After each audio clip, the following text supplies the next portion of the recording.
In the heart of a small, quiet town nestled between soft, rolling hills and time-worn roads, there stood a modest auto garage known only to the locals as Eli's shop. It was not flashy nor modern, and certainly not the kind of place a stranger would stumble upon without reason. But inside, under the hanging bulbs and amidst the scent of motor oil and rusted steel, worked a man whose story was about to change not just his life but the lives of many. Eli Turner was the kind of man people often overlooked. Broad-shouldered, his hands rough with years of labor, and eyes that held both weariness and warmth, he had spent the last 2 decades quietly mending engines and restoring hope for cars others had long given up on. But what set Eli apart wasn't just his skill with toolset, was the quiet, relentless kindness that defined him.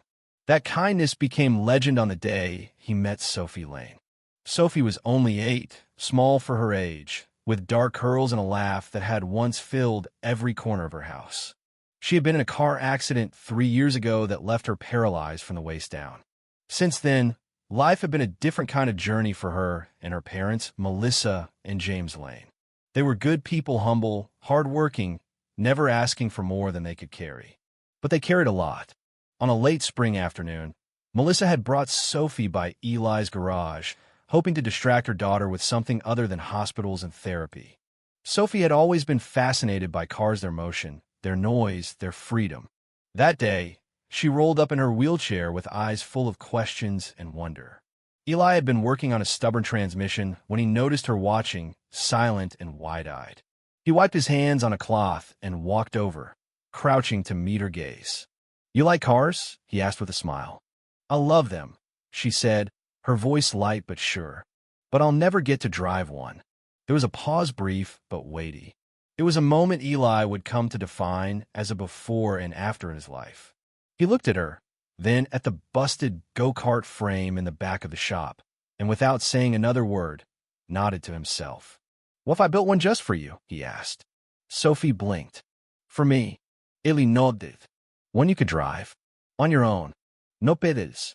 You think you'd like that?" The smile that bloomed on Sophie's face would have outshone the sun that day. Eli didn't make promises lightly. That night, he stayed in the garage well past midnight, sketching designs, reviewing old parts, and making calls to friends who owed him favors. Over the next 6 weeks, that dusty frame transformed into a marvel, a hand-controlled, compact electric car customized for Sophie's needs. It was low to the ground, stable, with joystick navigation and soft cushioning. It wasn't just functional. It was beautiful. During the process, Sophie visited nearly every day. She watched the car take shape with wonder, asking questions Eli always answered with patience. She even started calling it the Sophie Mobile, a name that stuck even as the car neared completion. When the day came for the test drive, Eli rolled the sleek little car outside. Sophie climbed in with help from her father, her hands trembling with anticipation. Eli handed her the joystick and stepped back. "Go ahead," he said. "She's all yours." Sophie gently pushed forward. The car moved. She let out a giggle, then a squeal. Then she was off-looping through the lot, navigating with the joy of someone who had just tasted freedom for the first time. Melissa cried. James cheered. And Eli? He stood silently with a smile tugging at the edges of his mouth, knowing in his bones that this moment would stay with him forever. What he didn't know, what none of them could have guessed, was that the moment was just the beginning. 3 days later, a long, black limousine pulled up to the garage. Eli had just finished an oil change when the hum of the vehicle caught his attention. He stepped outside and saw the car's window roll down. A man in a tailored navy suit stepped out, polished shoes clicking against the pavement.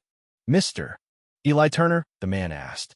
Eli nodded slowly, wiping his hands on a rag. "My name is Daniel Crest.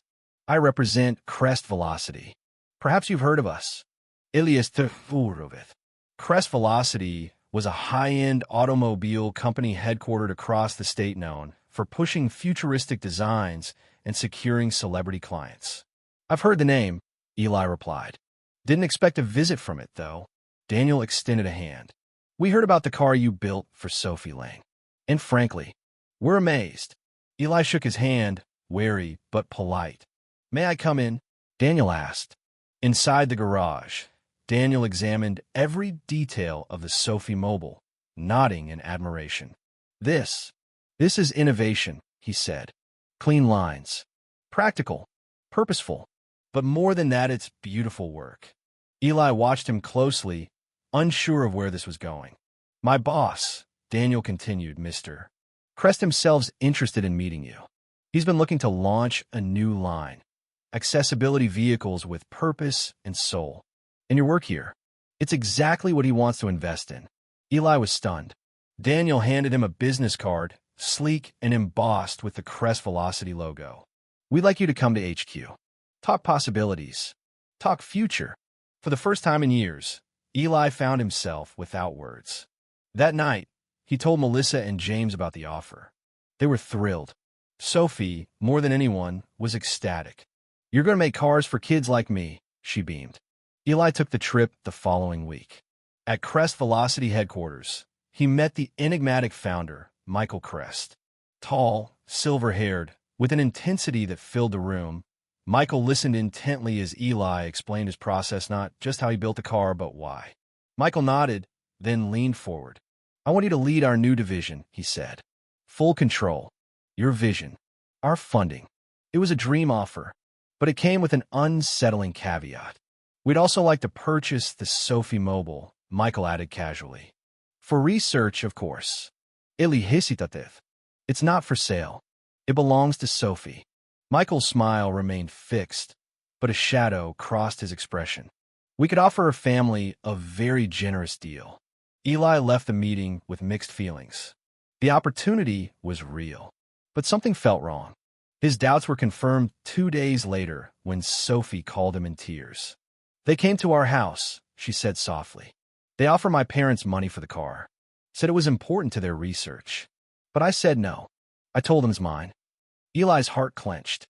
He had believed Crest Velocity wanted to empower people. But now he saw the truth. They wanted ownership, not partnership. The next morning, Eli returned to headquarters. He demanded to see Michael.